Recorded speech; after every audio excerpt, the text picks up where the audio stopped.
Freedom isn't doing whatever you want. Freedom is not being a slave to anything. Many people believe they are free, but if you look closer, you'll find invisible chains around their minds. Chains of desire, chains of fear, chains of addiction to comfort, to approval, to the need to be liked, to the fear of being different. They think freedom means breaking all the rules, but in reality, they've just built new prisons. Prisons without bars, but with tighter walls. True freedom is something deeper.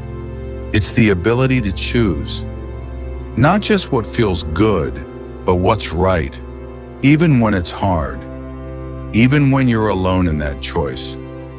Plato once said, "If the mind does not rule, the soul becomes a slave."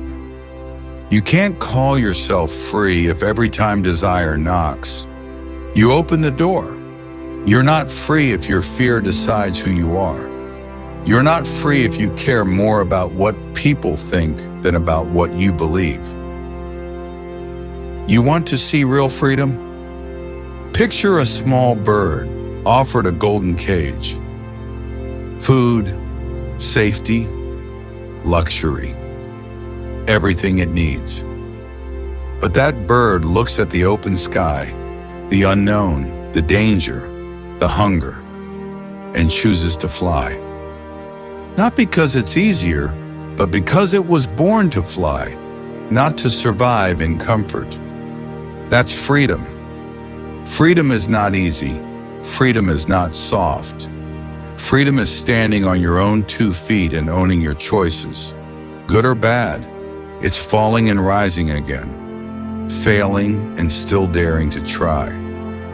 It's when your silence is louder than their noise. When you say no, not because you're scared, but because you know who you are. Viktor Frankl once said, "Between stimulus and response, there is a space. In that space is our power to choose, and in that choice lies our growth and our freedom." Real freedom is not out there. It's not in a place or a lifestyle or in escaping rules. It's in your discipline, in your convictions, in your ability to say, "I will not let the world decide who I am."